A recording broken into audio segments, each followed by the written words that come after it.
orang kudus harus dipenuhi dengan pengetahuan tentang kehendak Tuhan.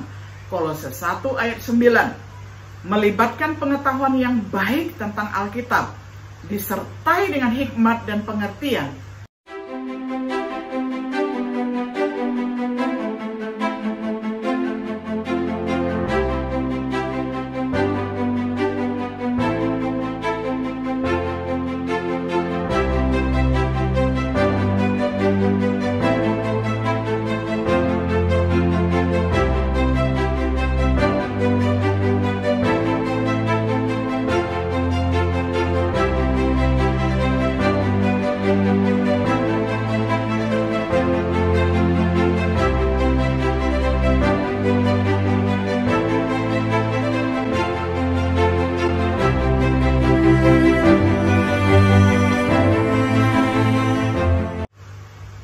Shalom, sahabat Biblika yang dikasihi oleh Tuhan. Sungguh senang kita dapat berjumpa kembali di dalam acara Refleksi Sahabat Biblika. Pada hari ini kita tiba pada episode yang pertama di dalam serial pembahasan Kitab Roma dengan tema Dipanggil Menjadi Orang Kudus. Kita akan membaca hanya satu ayat saja dari Roma pasal pertama ayatnya yang ke-7. Saya akan bacakan untuk kita semuanya di dalam terjemahan sederhana Indonesia. Kepada kamu sekalian yang tinggal di Roma, yang dikasihi Allah, yang dipanggil dan dijadikan orang-orang kudus, kasih karunia menyertai kamu dan damai sejahtera dari Allah, Bapa kita, dan dari Tuhan Yesus Kristus. Sampai semikian jauh pembacaan firman Tuhan dari Roma 1 ayat 7. Sahabat Biblika yang dikasihi oleh Tuhan, dalam suratnya kepada jemaat di Roma, Paulus berkata bahwa dia dipanggil untuk menjadi rasul, yaitu dia dipanggil dan diutus oleh Yesus Kristus untuk suatu tujuan yang khusus. Tujuan yang mengutus Paulus untuk memberitakan Injil kepada bangsa-bangsa lain. Roma 1 ayat pertama dan juga ayat yang kelima. Semua orang Kristen juga memiliki panggilan yang sama. Kita adalah panggilan Yesus Kristus, Roma 1 ayat 6. Kita dipanggil untuk menjadi orang-orang kudus, Roma 1 ayat 7. Istilah orang kudus sering disalahpahami dan disalahgunakan. Orang mungkin mendapatkan kesan yang salah tentang apa yang dikatakan Paulus. Pemahaman yang tepat adalah penting, berfungsi sebagai motivasi untuk perilaku yang benar. Jadi, mari kita ajukan pertanyaan pertama kita. Apa itu orang kudus? Yang pertama, definisi orang kudus. Satu paket, yakni dipisahkan, dikuburkan, dan dikuduskan. Kata itu berarti dipisahkan, dikuduskan. Kudus dalam perjanjian baru memakai kata hagios. Ketika digunakan sebagai kata benda, biasanya mengacu pada anggota gereja. Semua orang percaya disebut orang kudus, bahkan ketika karakter mereka adalah pasti kudus. Seorang percaya milik Tuhan secara eksklusif. Orang-orang kudus adalah gereja. Orang-orang yang dipanggil keluar dari dunia untuk menjadi umat Tuhan sendiri. Dipisahkan untuk Tuhan, untuk menjadi seolah-olah secara eksklusif miliknya. Sebutan ini sangat sering merujuk kepada orang Kristen sebagai orang-orang yang telah Tuhan pilih dari dunia ini. Ini digunakan untuk manusia dan benda-benda sejauh mereka mengabdikan diri kepada Tuhan. Ini disebut hagoi, orang kudus, yaitu dikuduskan atau yang kudus. Kekudusan ini bukanlah pencapaian. Itu adalah keadaan di mana Tuhan dalam kasih karunia memanggil manusia. Ditetapkan untuk semua orang Kristen. Meringkas apa yang dikatakan sumber-sumber ini, seorang kudus adalah seorang Kristen, anggota tubuh Kristus. Dengan demikian, orang Kristen dianggap oleh Tuhan sebagai dipisahkan, kudus, dikuduskan untuk tujuannya. Sebuah survei singkat dari Perjanjian Baru menegaskan definisi ini dan penggunaan istilah orang kudus. Topik ini dibicarakan pada orang-orang di berbagai sidang jemaat dan menggambarkan subjek kasih persaudaraan. Seorang kudus bukanlah orang Kristen yang super spiritual, melainkan seorang yang sudah mati dan menerima hidup kekal. Memang setiap orang Kristen adalah orang kudus. Namun kita menemukan baik sekarang dan kemudian bahwa tidak semua orang Kristen berperilaku seperti orang kudus. Ini menimbulkan pertanyaan, bagaimana seharusnya orang-orang kudus hidup? Yang kedua, kita perhatikan kehidupan orang kudus seperti yang dijelaskan di dalam surat Efesus. Orang-orang kudus harus hidup dengan cara yang sesuai dengan panggilan mereka. Efesus 4 ayat 1, berjalan di dalam kesatuan. Efesus 4 ayat 1 sampai 16. Berjalan di dalam kebenaran. Efesus 4 ayat 17 sampai 32. Berjalan dalam kasih. Efesus 5 ayat 1 sampai 7. Berjalan dalam terang. Efesus 5 ayat 5 sampai 14. Berjalan dalam kebijaksanaan. Efesus 5 ayat 15 sampai 17. Orang kudus harus menghindari hal-hal yang tidak sesuai dengan panggilan mereka, seperti dikatakan di dalam Efesus 5 ayat 5 sampai 4, yakni percabulan, kenajisan, ketamakan, kekotoran, bicara bodoh, bercanda kasar. Bila orang kudus hidup untuk hidup seperti ini, mereka tidak memenuhi panggilan mereka. Seperti yang digambarkan di dalam surat Kolose, orang-orang kudus harus dipenuhi dengan pengetahuan tentang kehendak Tuhan. Kolose 1 ayat 9, melibatkan pengetahuan yang baik tentang Alkitab, disertai dengan hikmat dan pengertian melalui doa. Yakobus 1 ayat 5, orang-orang kudus harus berjalan layak bagi Tuhan.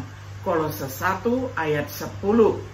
Kita dipanggil untuk menjadi orang Kristen dan juga orang kudus. Perilaku kita harus mencerminkan pribadi yang namanya kita pakai. Orang-orang kudus harus sepenuhnya menyenangkan Dia. Kolose 1 ayat 10. Dengan berbuah dalam setiap pekerjaan baik, dengan bertambahnya ilmu tentang Allah. Orang-orang kudus harus dikuatkan dengan sekuat tenaga. Kolose 1 ayat 11. Menurut kuasa mulia Allah. Efesus 3 ayat 16-20, pasal 6 ayat 10 dan 13, untuk semua kesabaran dan panjang sabar dengan sukacita. Orang-orang kudus harus bersyukur kepada Bapa. Kolose 1 ayat 12-14. Dia telah membuat kita memenuhi syarat untuk menjadi bagian dari warisan orang-orang kudus. Dia telah membebaskan kita dari kuasa kegelapan. Dia telah membawa kita ke dalam kerajaan kasih anaknya. Dia menyediakan penebusan dan pengampunan dosa melalui darah putranya. Surat-surat itu ditulis untuk orang-orang kudus. Dari mereka kita belajar bagaimana orang-orang kudus seharusnya hidup. Kita mencatat bahwa satu alasan orang kudus harus bersyukur adalah karena Allah telah memenuhi syarat kita untuk mengambil bagian dari warisan orang-orang kudus. Hal ini menimbulkan pertanyaan ketiga, apa harapan orang-orang kudus? Yang ketiga, kita mencari tahu apa harapan orang-orang kudus ataupun seorang yang hidup kudus. Yakni yang pertama adalah kaya dan mulia. Yang Paulus ingin orang-orang kudus di Efesus ketahui di dalam Efesus 1 ayat 18, yang termasuk kekayaan anugerah Tuhan yang luar biasa, yang saat ini disediakan di surga untuk kita. Bisa dibaca di dalam 1 Petrus 1 ayat 4. Paulus dan juga Petrus menggambarkan warisan kita secara umum. Surga baru dan bumi baru dijanjikan oleh Tuhan dan diantisipasi oleh Petrus yang tertulis di dalam surat 2 Petrus ayat 3 pasal 13 sampai 14. Alam masa depan di mana kebenaran berdiam, memotivasi kita untuk hidup sekarang dalam damai, tanpa noda dan tanpa celah.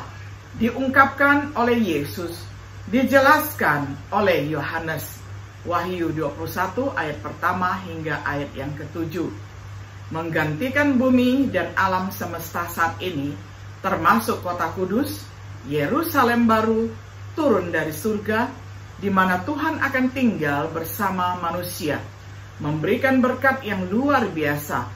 Petrus dan Yohanes menggambarkan warisan kita dalam istilah kiasan. Pertanyaan mungkin tetap ada mengenai sifat tertinggi dari warisan orang-orang kudus, tetapi cukup terungkap untuk memotivasi kita untuk menjadi orang-orang kudus yang hidup dengan cara yang layak untuk panggilan kita. Ini mengarah pada pertanyaan keempat dan terakhir kita. Bagaimana kita menjadi orang kudus? Hal yang keempat kita belajar, awal dari seorang kudus, yakni pertama-tama dipanggil oleh Injil. Kita menjadi orang-orang kudus dengan dipanggil oleh Injil. Roma 1 ayat 7. Gagasan dipanggil, tidak dipanggil oleh suara yang kecil, yang tenang atau berbisik-bisik, atau suara yang keras dan menakutkan seperti sambaran petir. Kita dipanggil oleh Injil. 2 Tesalonika 2 ayat 14. Tuhan memanggil orang dengan Injil untuk memperoleh kemuliaan Tuhan kita. Diungkapkan oleh Injil. Injil mengungkapkan rencana Allah untuk menyelamatkan manusia dari dosa-dosanya. Dengan fakta agar Injil dipercaya, 1 Korintus 15 ayat 1-3. Dengan perintah Injil untuk ditaati, Markus 16 ayat 16, Roma 10 ayat 9-10. Dengan janji untuk menerima Injil, Kisah 2 ayat 38-39, Roma 6 ayat 23. Ketika orang merespon, mereka akan menjadi orang kudus. Diselamatkan dan dipanggil oleh kasih karunia Tuhan menurut 1 Timotius 1 ayat 9. Meskipun orang berdosa seperti orang-orang kudus di Korintus, 1 Korintus 1 ayat 2, pasal 6 ayat 9-11.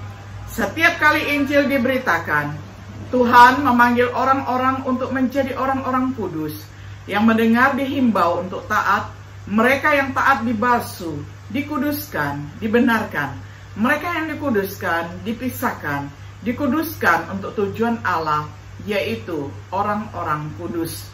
Sebagai kesimpulan, atas anugerah Tuhan yang luar biasa, kita bisa menjadi orang-orang kudusnya. Orang-orang kudusnya dipisahkan untuk tujuannya.